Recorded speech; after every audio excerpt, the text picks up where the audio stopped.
So I've seen a load of videos out there, including mine, breaking down buy-to-lets, but none of them have actually included all of the costs that you need to take account of a buy-to-let property. And I'm going to do my best, and I guarantee I end up missing one that you let me know about, to cover every single known expense that I can think of investing in a buy-to-let property. For those that don't know me, my name's Jamie York. I've been investing in property now for the better part of a decade, and I'm bringing this YouTube channel just to share as much free information as I can to add as much value to people like you that want to learn more about investing in property, so that you can learn from my mistakes and my cock-ups so you don't have to make your own. And if you're interested in finding out more about that, make sure to hit the subscribe button and the notification bell to make sure you are the first notified with each new video that comes out, which is on Monday, Wednesday and Friday. And hey, if you want to help me out as we're going through the law of reciprocity to help more people just like you and the YouTube algorithm, make sure to smash the like button as we're going through here. It really does help out. So let's jump in.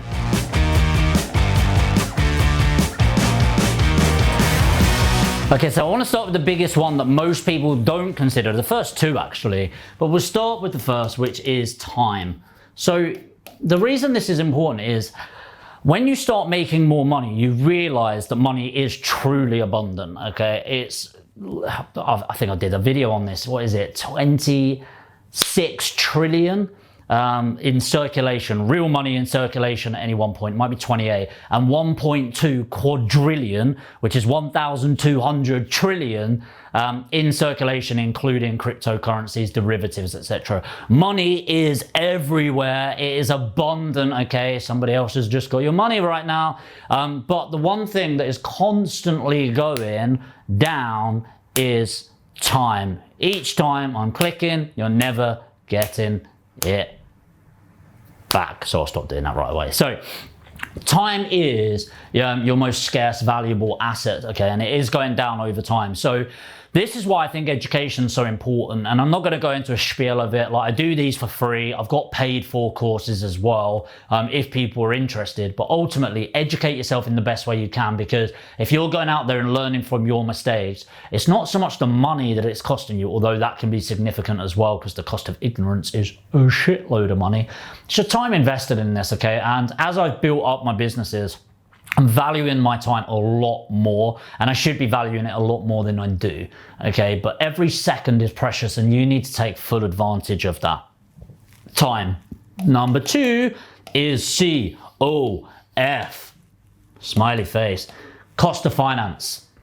Cost of finance is so important. So first of all, if you've got your own money, that's great. But in economic terms, you also need to take account of something called opportunity cost. Okay, it's a real thing. I always do opportunity cost at 5%. But as I build out now, like, I can lend money well in excess of 20% now.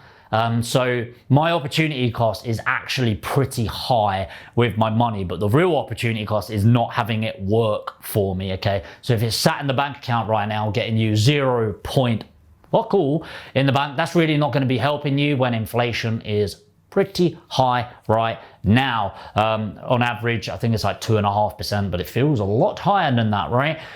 Cost of finance, but in real terms, a lot of people are building their portfolio off of the backs of other people's money. Let's go for a nice green here. OPM, other people's money. And you need to think to yourself, when you're lending money, let's say you're doing it at a flat rate of 10%. So if you're lending it at 10%, you don't need to pay that high, by the way. We pay like 6%, and we are inundated with money. If you're interested in lending money, get in touch below, by the way, or on Instagram on Jamie York Aspire. Let's move on. Other people's money. If you are utilizing other people's money, what you need to factor in is the time that it's not working for you. Most people are not lending me money at 6% going, just let me know when you need it. Okay, and then when you're about to exchange, I'll transfer it over. No, it's Jamie, I want you to guarantee me 5 years of 6% a year, whether you're using it or not. That's suddenly quite a lot of strain, because let's say I've got it sat there for 3 months, which will happen, by the way, because I'm not just going to rush into any project. I still need to be paying that 6% or whatever it is per annum and helping them build up their wealth, so they're not working hard for their money's working hard for them. But you have to take account of the strain that that's going to be putting on you. So getting more narrow and micro into the property, the first one is deposit. Now this is really important, and I know I'm going to be covering things that are quite basic on this, but it is important. Within buy-to-let residential property, you are pretty much going to be putting down 25%. There are 75% loan to value loan to value or loan to purchase price mortgages out there, which means you need to put down 25%. There are some 80% loan to value, and we will see more of that, but it's better to assume that you're going to need to put down 25 grand onto that from that. Okay, the next is the refurbishment. So refurb, and I can near guarantee whatever price you put on and whatever timeline, you can near double the length of time and the money you're going to put into it. Okay, if you think something's going to cost 10 grand, I can near guarantee you it's going to be closer to 13, 14 grand. Okay, and if you think it's going to take 12 weeks, it will take about 20.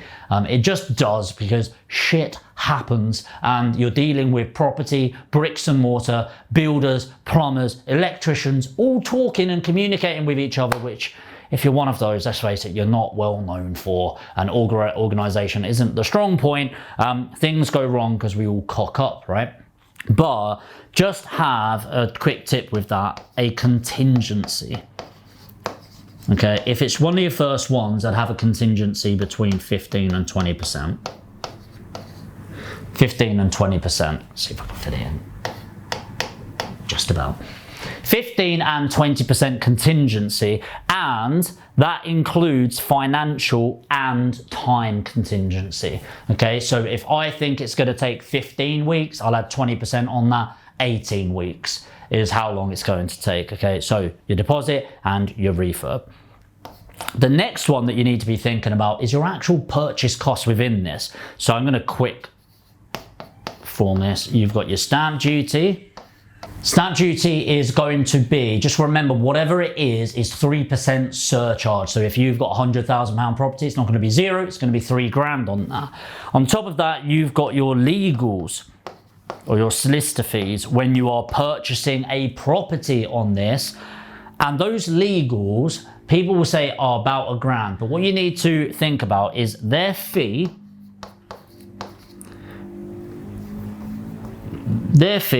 plus disbursements. I've definitely spelt that incorrectly. Disbursements are any indemnity policies, the searches on a property, you know, doing local searches and things like that. It is a third party cost that they are going to add on. Banks, transfer fees. Some solicitors will try and charge you a filing fee of £50, which I think is ridiculous, and I would definitely contest that, but conversation for another time. But there's more in legals than you think. There's also broker fees. Quick tip on this: get a broker. Like, honestly, so many people will buy a property and just go to a mortgage lender. It's like, people, if you're going there, you're looking at your monthly rates. You're not thinking about how much are they charging you for the survey. What is it if it's an early redemption charge? Pay a broker 500 quid. That's all it is most of the time. They're paid by a proc fee, which is from the lender. Okay, so you're not having to pay that. And that's really going to help you. Okay, they are an expert and giving you overall financial advice, especially if you've got other businesses and stuff and more tax structures. They get an overall picture of where you're at and give you proper advice based on that. But within that, you've also got your surveys for the property, which, by the way, they might not charge you, but they add it to how much you're getting lent. So find out, are they charging you £300 for a survey, or some of them £800? Which is ridiculous for a survey. You've also got ERC. Yeah, ERCs, which is early redemption charges. This one is really important. A lot of people, and by the way, I've been stung on a few properties by not remembering this in the early days. If you are doing a buy, refurbish and refinance, so you are buying a property, it's already in decent nick, but you want to refurbish it to a high nick, get it rented out, and then refinance at the higher value, early redemption charges. A lot of buy-to-let mortgages, if you change the product within 2 years, which you always do if you're doing a BRR, buy, refurbish, refinance, there is often a early redemption charge or an early redemption penalty by redeeming that mortgage too early, which can be about £2,000. So a lot of the time, and this is what I mean about a broker, by the way, if you've got a good broker and you're saying, look, by the way, I'm going to refinance it in 9 months, I'd be happy paying 4% interest instead of 3.5% interest over that 6 to 9 months. It's nothing over the grand scheme of things, and having 0 early redemption charges. So it is paying more to pay significantly less, and it's just thinking a little bit more, which is the power of having a great broker in your team. So I'm going to lift this up, and I want to go into, this is before you own the property, by the way. This is before you own it. So then I want to jump into when you actually own the property, and we're going to start with insurance. Now, there are a lot of different insurances, which I'm not going to be breaking down every single one. I've actually got a video out that you can find, and actually, Alex, if we can link it below to the insurances of property, because there's a lot more than you think. Check those out at your peril. There's a lot of them. So you've got insurances.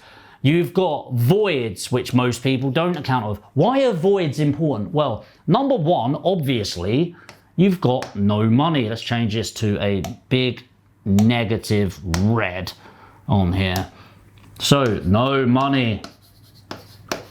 Okay, pretty obvious, right? But no, it's more than that, okay? If you've got voids, what are you paying that other people aren't? And this is where people don't get it. Well, guess what? You're paying council tax. If you're doing it legally and properly, your insurance is on a vacant property, so costs a lot more now. Not loads, we're talking a few quid a month, but it still amounts up. You've got your council tax, you've got utilities, which is going to be your lecky, electric, your gas, your water, and whatever other bills you have related to your property. But essentially, it's still there. Even if you've got the heating off, you still have like a retained monthly charge on that. It's fairly minimal, but again, these here that most people completely forget about is about 6 months. And by the way, it is about 6 months. People go, oh, refurb takes 12 weeks. Yes, it does. It's everything goes to plan, but you've got the time getting it in, getting quotes, getting prices. You've got the fact that the electrician or somebody chased out for the plugs to go in the wrong bloody place in the bedroom. All the time, things go wrong like that, okay? Factor in 6 months, and you're talking between 150 to 300 pounds per calendar month, okay?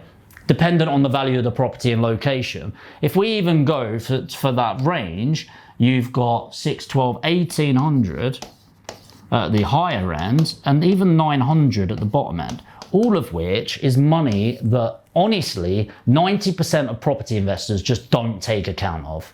The final two that I can think of that most people don't think about, but definitely should, is number one, the unforeseens. Let me give some examples that I have gone through, and some of them are pretty brutal, by the way, but I'm going to say them. There's one in particular, but it is something that happened. A leak in the property, okay. Plaster falling off the wall. It happens when you think you're just going to skim and actually the whole thing falls down. Realising that there's mould. Realising that the damp is taking a bigger hit. Things like trades not talking to each other, and it screws up your timeline and your costs. Damages, crap trades, and by the way, not all trades are crap. Some of them are really good. Crap traps. Trades. The worst one I've had, and it is a bit brutal, somebody died halfway through a refurb. One of our project managers in the Northeast property, halfway through, had a heart attack. And it's like, obviously that's horrible, but such a weird unforeseen circumstances, and the amount of unforeseens that I have seen over the years, I have learned one thing, and that is to expect the unexpected in property. Okay, and the final one that I want to go through is the exit costs. Because really, there's always one of two exits. Number one is the refinance, which, by the way, you then need a broker fee, another solicitor fee, dependent on the lender. You might have to pay for the lender's fee and stuff like that. Number two is the sale, which again, you've got additional voids, because if you're selling, more than likely you are selling a vacant property, so more voids, and you've got legals, and you've got estate agent fees, which so many people don't take account of. That usually totals around 5 grand. This is usually totaling at least 1,500, and then the early redemption penalty. So quite a lot of things that can go wrong in property, costs that you don't factor in. And I guarantee when we finish this, I'll go, ball ache, I've forgotten one, and try and squeeze it in. So if you see a little edit here going, and this, that's because we forgot right now. But seriously, there's so many costs to go that people don't take account of, and hopefully that's at least got you thinking in a different way from the different angles. And by the way, if I have missed one out, let me know. It's not saying I'm going to remember absolutely everything. Put in the comments if I've forgotten anything. I guarantee it has, and I will add it into the description for each one that I've missed and give you a little shout out as well. But hopefully that's given you a comprehensive overview of what a lot of people miss out on the real true cost of a buy-to-let property. And hey, if you're interested in finding out more about property investment and you want to immerse yourself into some no BS approach to property investing and education,